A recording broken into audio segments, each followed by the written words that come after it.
Quand j'étais étudiant, il y avait un plat que je mangeais quand j'étais à Fouché, donc quand je n'avais plus d'argent. Imagine un peu, tu habites seul dans ta chambre, tu n'as plus d'argent de poche, tes parents doivent t'envoyer de l'argent, mais c'est seulement la semaine prochaine qu'ils vont t'envoyer l'argent. Pour l'instant, tu dois réfléchir comment survivre juste là. Il faut un peu que je fasse une vidéo sur la vie d'étudiant, c'est pas la blague, c'est high. Enfin bref, la seule nourriture qui peut t'aider à ce moment-là, c'est le tapioca. Facile à préparer, bon parce que ça ne se prépare pas du tout, il te suffit juste de verser de l'eau dedans et d'ajouter le sucre. Il y a même ceux qui mangent ça comme ça, mais bref, et c'est bon. Dès que tu manges ça, tu es calé pour la journée. Le principal avantage avec cette nourriture faite à base de manioc, c'est que c'est moins cher. Tu pouvais même acheter même pour 100 francs et ça allait te rassasier. Bon, avec le prix du sucre, ça fait 150. Le tapioca, c'est l'un des nombreux dérivés de cette culture appelée le manioc. Une culture à la fois polyvalente et facile à mettre en place. Une culture qui peut te rendre riche, tu m'as bien entendu, riche en très peu de temps, à condition d'avoir les accompagnements nécessaires. Et dans cette vidéo, nous allons voir comment cultiver le manioc, comment le vendre, quels sont les dérivés et comment le transformer. Donc attache ta ceinture et prépare-toi pour découvrir cette fantastique culture qui m'a sauvé la vie quand j'étais étudiant. C'est parti.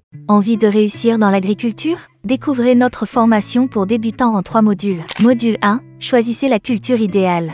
Module 2, créer un business plan solide.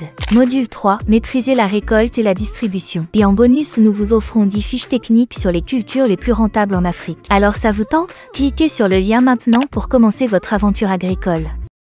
Premièrement, le manioc est une plante essentielle en Afrique, en Amérique du Sud, mais aussi en Asie. Il est prisé pour sa résilience, sa facilité de culture et ses nombreux usages. Cette racine riche en amidon est une source alimentaire clé pour des millions de personnes à travers le monde.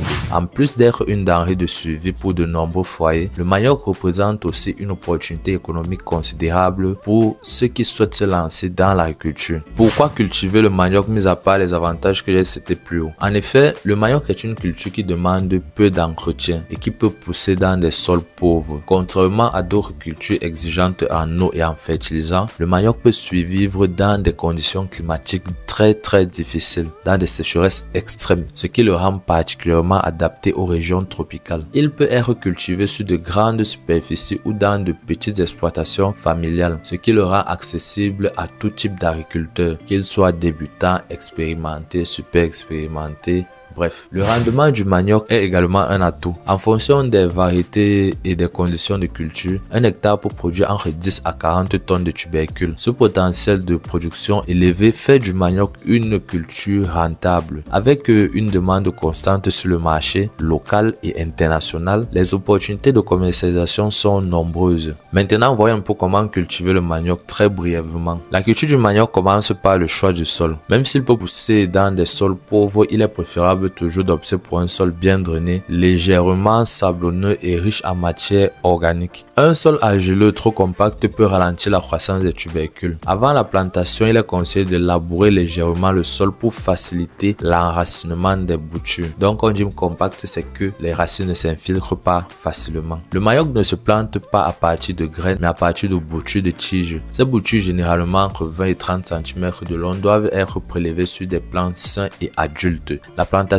peut se faire de manière verticale, inclinée ou horizontale en fonction des conditions climatiques et de la profondeur souhaitée. L'entretien du manioc est relativement simple. Un désherbage est nécessaire durant les premiers mois pour éviter que les mauvaises herbes ne ralentissent la croissance des jeunes plants.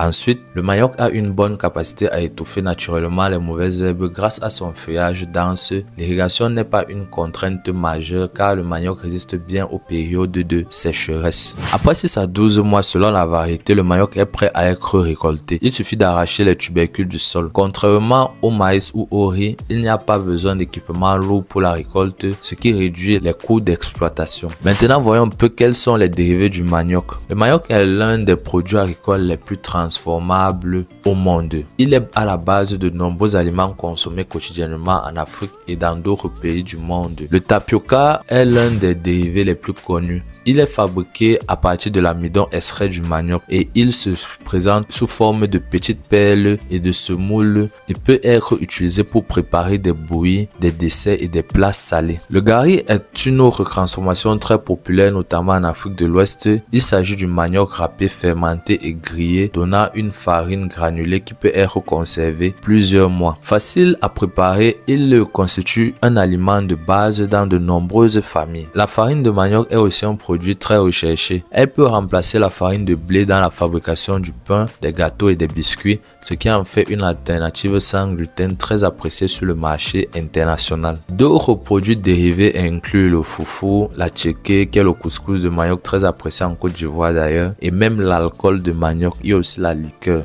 Connaît quelqu'un qui fait la liqueur, utilisée dans certaines régions pour produire des boissons fermentées. Avec la croissance démographique et l'urbanisation, la demande à manioc ne cesse d'augmenter. Que ce soit sous forme brute ou transformée, ce produit est consommé par des millions de personnes chaque jour. Les agriculteurs qui se lancent dans la culture du manioc ont donc un marché stable en expansion. À l'échelle locale, le manioc se vend facilement sur les marchés et aux industries agroalimentaires qui le transforment en farine et en des autres dérivés que j'ai cités précédemment. Sur le plan international, les pays comme la Chine et le Brésil importent du manioc pour leur industrie. Quand je te dis qu'ils importent, c'est vraiment en masse. Les industries sont souvent soit alimentaires, soit textiles. L'un des avantages majeurs de cette culture est qu'elle offre aussi des opportunités pour la transformation artisanale. Un petit agriculteur peut par exemple produire du gari ou de la farine de manioc et les vendre à une clientèle locale via des circuits de distribution plus vastes. Maintenant, quels sont les défis et les solutions pour une production rentable? Car malgré ses nombreux atouts, la culture du manioc présente quelques défis, mais pas insurmontables. Premier défi, c'est les maladies et les ravageurs comme les mosaïques du manioc ou les cochenilles qui peuvent affecter les rendements. Il est donc crucial d'opter pour des variétés résistantes et de suivre de bonnes pratiques culturelles. Un autre défi majeur est la conservation du manioc frais. Contrairement aux céréales, le manioc se détériore rapidement après la récolte. Pour éviter les pertes, il est préférable de le transformer en produits dérivés comme le gari ou la farine qui ont une durée de conservation